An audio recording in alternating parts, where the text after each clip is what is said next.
भगवत गीता प्रारंभ करते हैं और भगवत गीता को प्रारंभ हमें कहाँ से करना चाहिए ये समझना चाहिए।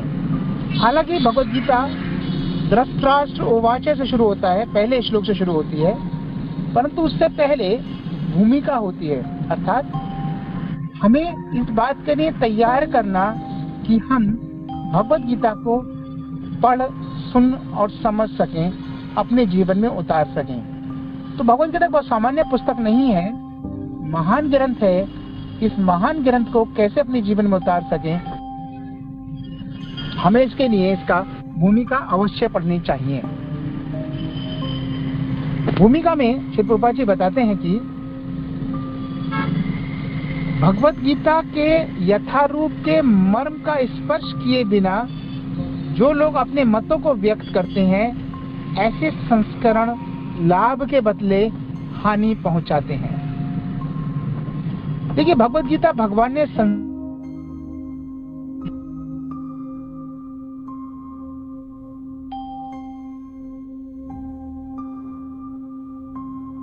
भाषाओं में भी और बाहर की भाषाओं में भी, लेकिन भगवान ने क्या कहा है, किस संदर्भ में कहा है, क्यों कहा है और कैसे हमें आज और आगे के लिए भी समझना चाहिए। तो कैसे समझ पाएंगे इस चीज को?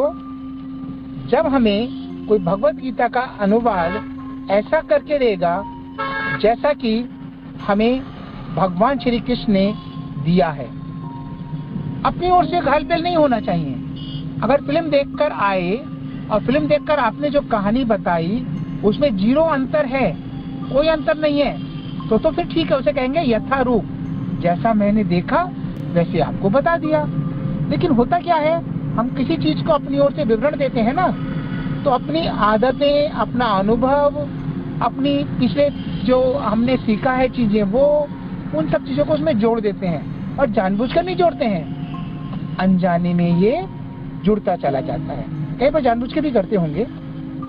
तो इस प्रकार से हमें ऐसे अनुवाद, ऐसे ग्रंथ पढ़ने चाहिए जो कि शास्त्रीय दृष्टिकोण से उचित हों, परंपरा में आए हुए व्यक्ति ने किए हों, धन और लाभ प्राप्त करने के लिए या अपने जो विचार हैं उसको स्थापित करने के लिए नहीं किया गया हो। इसलिए कहा है कि भगवत गीता के मर्म को स्पर्श किए बिना। तो मर्म क्या है? भगवान और भक्त का संबंध, भगवान के प्रति भक्त का कर्तव्य, और क्या कर्तव्य निभाने हैं भक्त को ताकि भगवान को प्राप्त कर सके, उसके जीवन का उद्देश्य क्या है, ऐसी चीजें इस भगवत गीता का मर्म है। एक उदाहरण देते हैं यहाँ पर प्रभुपाद जी।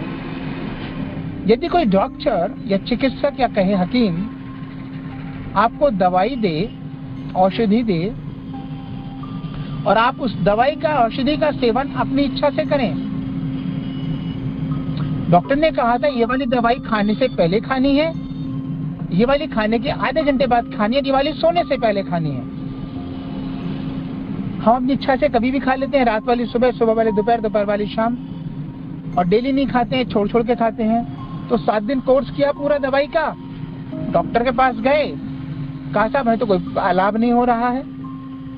अच्छा, जैसे हमने दवाई दी वैसे खाया, हाँ बस थोड़ा सा टाइम आगे पीछे कर दिया, भूल जाते थे, कभी सुबह की शाम, शाम की सुबह हो जाती थी, कभी छूट जाती थी। अरे बाबा ना, ऐसे थोड़ी काम चलेगा, ऐसे तबीयत ठीक नहीं होगी। अच्छा चलिए, दवाई तो हमने ठीक से खा ली, समय से खा ली, पर आपने कहा था कि ज्यादा तेज मसाले नहीं खाने हैं, दही नहीं खाना है, चावल नहीं खाने हैं, खट्टी चीजें नहीं खानी है, और जो भी कुछ आपको परहेज बताया हो, ठंड से अपने आप को बचाना है या गर्मी को बचना है, धूप में बैठना है, जो भी कहा हो आपने। पथ्य अपथ्य कहते हैं आयुर्वेदिक शास्त्र में इसको, आयुर्वेद में पथ्य अपथ्य कहते हैं, क्या करना है क्या नहीं करना है, क्या खाना है नहीं खाना है। तो आपने जो बताया था आपको डॉक्टर ने, क्या वो आपने किया? नहीं, वो तो नहीं किया, दवाई खा ली बस, तो काम नहीं चलेगा। काम कैसे चलेगा? जब डॉक्टर के बताए तरीके से उसे किया जाए। तो भगवत गीता का ज्ञान जिसने दिया है, किसने दिया है? भगवान श्री कृष्ण ने दिया है। और किसको दिया है? महान अर्जुन को दिया है। अर्जुन के थ्रू क्या हुआ, दूसरे लोगों को मिला, वेद व्यास जी को मिला, वेद व्यास जी ने आगे ज्ञान कहाँ दिया, महाभारत में भीष्म पर्व में भगवत गीता का संचय किया।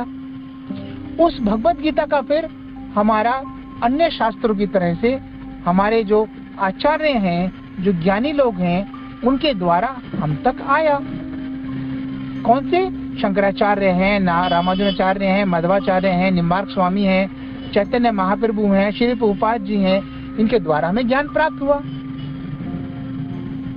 इस ज्ञान को पालन करना उनको नहीं, जैसे महात्मा गांधी ने गीता पर एक टिप्पणी लिख दी, आर्य समाज ने टिप्पणी लिख दी, गीता पर ऐसे टिप्पणी लिख दी, पर क्या वो वास्तव में गीता के मर्म को छू रहे हैं, भगवान को भगवान मान रहे हैं, भगवान के उपदेश को 100% मानकर उसका प्रचार कर रहे हैं अपने जीवन में? जो भगवान के ज्ञान को हमें दे रहा है, क्या उसने अपने जीवन में इस ज्ञान को उतार कर रखा है?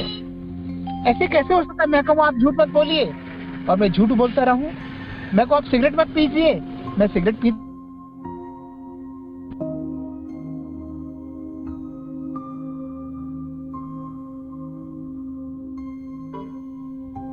उसने जो कहा था, जैसे कहा था, जिस संदर्भ में कहा था, और आज की परिस्थिति में उस ज्ञान से हम कैसे अपने भौतिक जीवन को सुचारू रूप से चला सकते हैं, कैसे हम अपने भगवत ज्ञान को बढ़ाकर भगवान का प्रेम और भक्ति प्राप्त कर सकते हैं, ये तो हमें देखना पड़ेगा ना।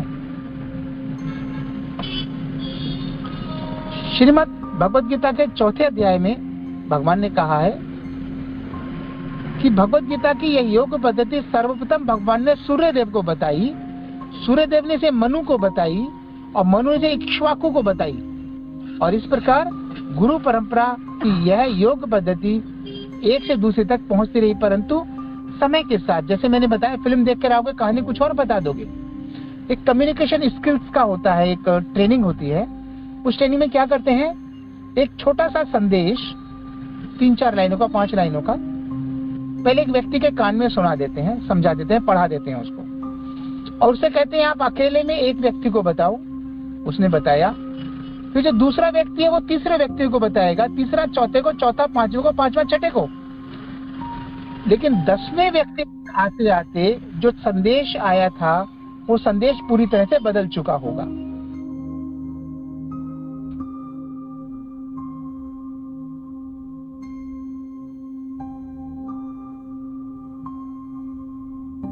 उसे दूसरों को बतवाइएगा। तो यदि संदेश को व्यक्तिगत रूप से प्रॉपर नहीं दिया जाए तो समय के साथ में नष्ट भ्रष्ट हो जाता है। और क्योंकि सूर्यदेव विवस्वान को लाखों वर्षों पहले दी थी वो ज्ञान, भगवत गीता, तो थोड़ा नष्ट भ्रष्ट हो गई थी। तो भगवान ने अर्जुन के माध्यम से इस ज्ञान को पुनर्स्थापित किया, पुनः मनु को दिया। जब मनु को दिया था, अश्वा को दिया था, सब बदल गया, खत्म हो गया, तो उन्होंने इसे अब अर्जुन को दिया। और परम रहस्य क्यों प्रदान कर रहा हूं? क्योंकि तुम मेरे भक्त तथा मित्र हो। तो भगवत गीता कौन पढ़ सकता है, सुन सकता है, सुना सकता है, और उससे भी ऊपर कौन इसको समझकर अपने जीवन में उतार सकता है?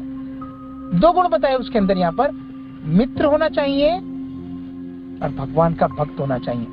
श्रद्धा विहीन होकर कुछ नहीं प्राप्त किया जा सकता है। अरे बच्चा अगर माता में श्रद्धा नहीं रखेगा तो खाना भी उसको ठीक से नहीं मिल पाएगा।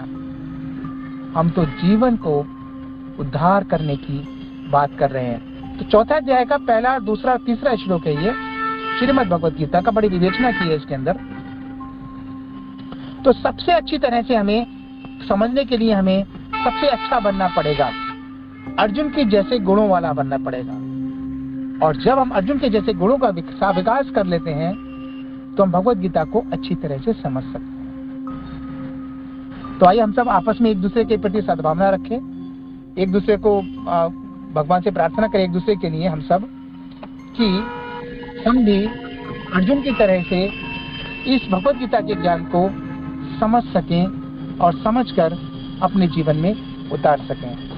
हरे कृष्णा। हरे कृष्णा। धन्यवाद। गीता दान का ऐसा है कि जब भगवान ने भगवत गीता अर्जुन को सुनाई, उस एकादशी जो 4 तारीख को आ रही है, उसके उपलक्ष्य में, उसके आगे पीछे प्रचार करने के लिए, भगवान का ज्ञान देने के लिए हम भगवत गीता को लोगों को बांट सकते हैं, लोगों को दे सकते हैं, पैसा लेकर भी और मित्रों को बिना पैसे दिए भी। विशेष अवसर पे भी दे सकते हैं, बिना अवसर के भी दे सकते हैं। आपका बर्थडे है, आपके बच्चों का बर्थडे है, मैरिज एनिवर्सरी है, किसी विवाह समारोह में जा रहे हैं, किसी को कुछ गिफ्ट देना है, तो गिफ्ट के साथ में भगवत गीता भी दे सकते हैं। आप 10,000 रुपए के गिफ्ट दे रहे हैं, साथ में अमूल्य भगवत गीता दे सकते हैं, जिसकी कोई कीमत ही नहीं, इसकी भयंकर कीमत है, इसकी अमूल्य है ये, तो बांटनी चाहिए। ये यज्ञ है और भगवान की गीता बांटने का महायज्ञ है। और भगवान ने कहा है, जब हमने पढ़ा था 18वें अध्याय में, कि जो मेरे नाम, मेरी भक्ति, मेरा नाम और ये जो मैंने ज्ञान आपको दिया है, इस ज्ञान को भक्तों में प्रचार करता है, वैसा प्रिय मुझे ना तो कभी था ना कभी होगा। तो जो भगवत गीता बांटता है, भगवान का नाम का प्रचार करता है, वो भगवान का अवश्य ही प्रिय होता है। हरे कृष्ण माता जी। और कुछ प्रश्न था आपका क्या? मैं सही से जवाब दे पाया? जी प्रभु जी, क्लियर हो गया। हरे कृष्ण प्रभु जी, धन्यवाद। और सभी लोग भी प्लान करें कि किन किन को भगवत गीता दे सकते हैं। 1 दे सकते हैं, 10 दे सकते हैं, 50 दे सकते हैं, 100 दे सकते हैं, कितनी दे सकते हैं, उस हिसाब से बांटिए। बहुत आनंद आता है, बहुत संतुष्टि मिलती है। और जो लोग ले रहे हैं आपसे भगवत गीता, उनके भी जीवन का उद्धार हो जाता है। आप ये सोचिए, किसी के जीवन में परिवर्तन लाने में आपका योगदान रहा, तो कितना आनंद वाली बात है।